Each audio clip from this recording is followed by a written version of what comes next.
Sirens blared out across Israel today as the nation stopped to remember the 6 million Jews murdered by the Nazis. 2 minutes of silence as Israelis mark the annual day of mourning for and commemoration of the victims of the Holocaust.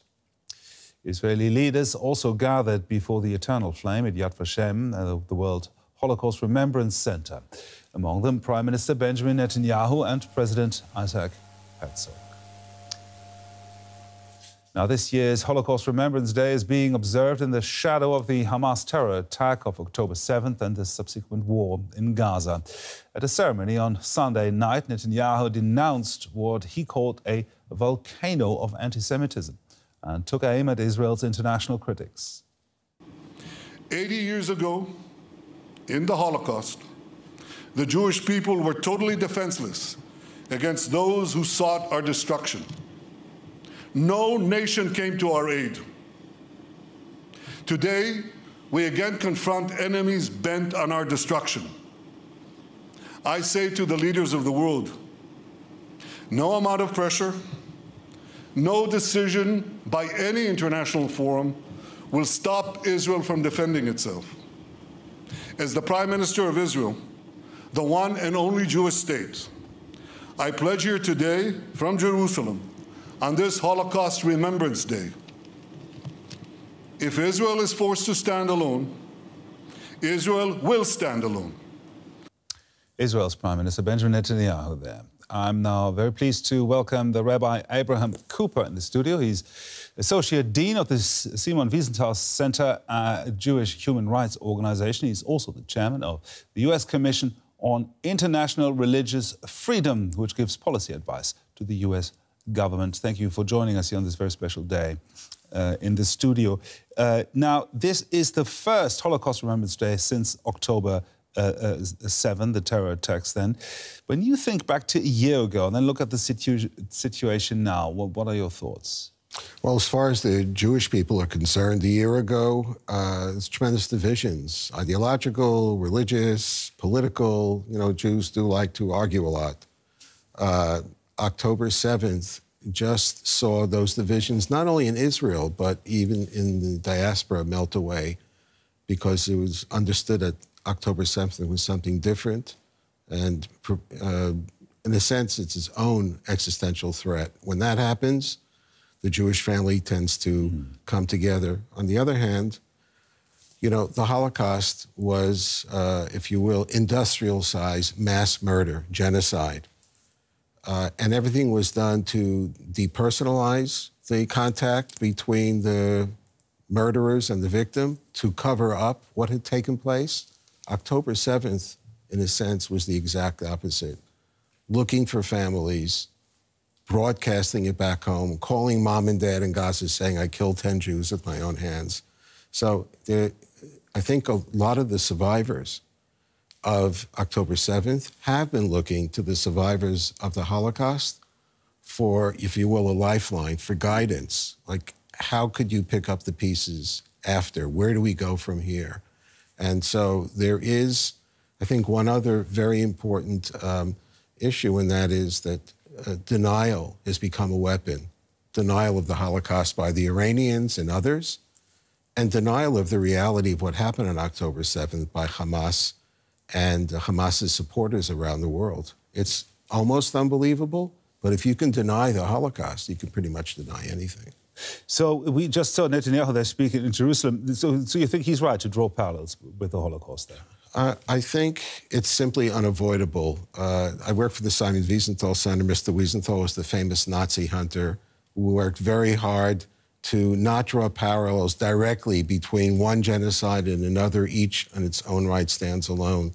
But what I would say is that for the intergenerations of the Jewish family, if you will, there's a natural need for, if you will, a collective hug. But in terms of, that needs to be led by the survivors who went through the ultimate inhumanity, not just for 24 hours, but sometimes for 4 or 5 years. Now, You mentioned the word genocide, which has become a really a political hot potato, if you will, this particular word. And there are people who compare the war in Gaza to a genocide, to the Holocaust. Has it become necessary for you these days to explain the difference? Well, I think you're absolutely right. The term genocide is now applied to horrific events that take place, sometimes mass murders. Not all of them are genocides. It doesn't diminish the level of suffering of individuals. Insofar as trying to, if you will, to flip the narrative, which Hamas and its supporters work so hard to do, it's, I think, pretty straightforward. No one had to suffer in Gaza. All Hamas had to do is lay down its weapons. And that's perhaps not thought about or spoken about very much. But when you're dealing with an enemy that itself wants to see you kill and maim as many people as possible, it puts Israelis in a tough position. But at the end of the day, politics aside, it just came from Israel, the people themselves, and, you know, it's a small country. What happened there is the equivalent of probably 10 9/11s. There is a grim determination to see this through. People hope it'll happen quickly because they still have Hezbollah, and ultimately you still have the Ayatollah up there. So it's a very tough and rocky road ahead. And the lessons from the Holocaust, of course, are not only about death and destruction and mass murder, but about perseverance and courage and humanity and hope. Now, no matter what happens in the immediate future, the brutality of the attack on October 7th and also the high price that Gazans are paying right now, that anger and hate on both sides, is it ever going to go away?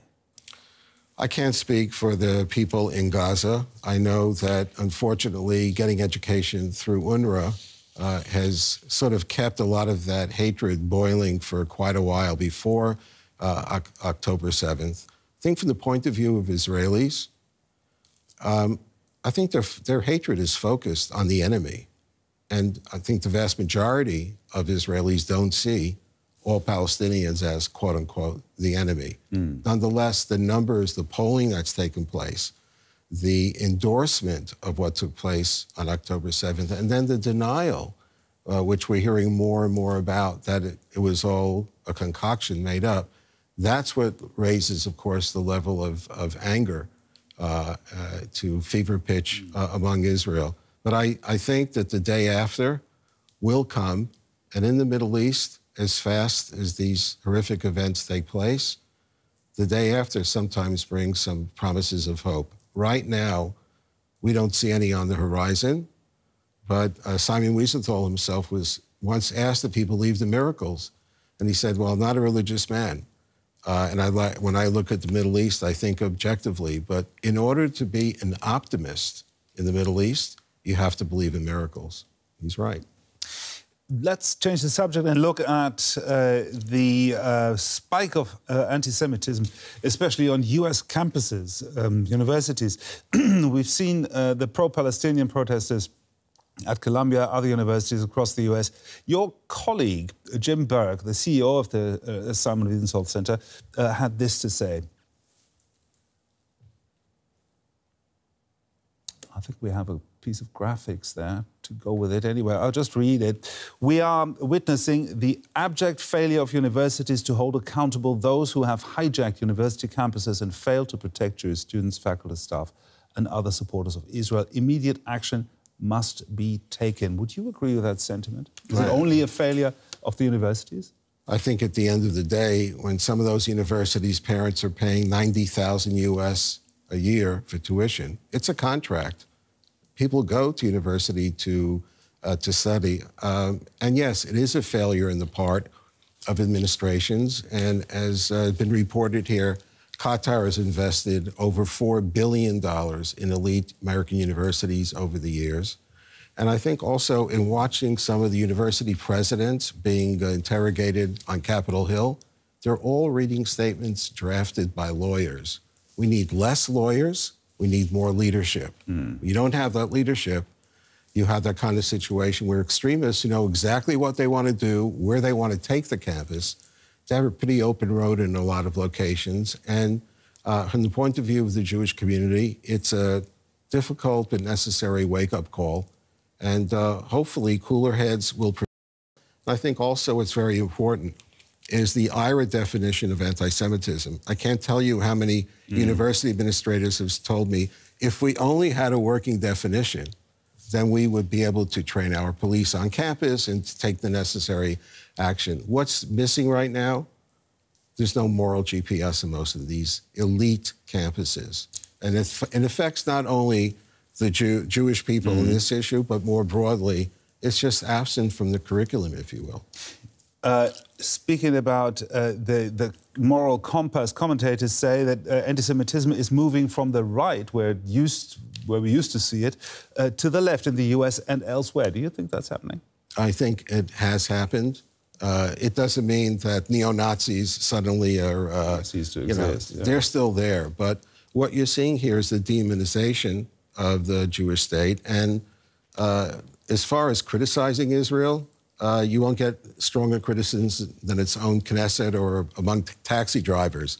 But when you get into diaspora, the conversation suddenly shifted from where will the borders of a two-state solution proposed be to, no, there needs to be one state, and from river to sea, Palestine, et cetera, a dramatic shift, a kind of wholesale embrace of the Hamas narrative.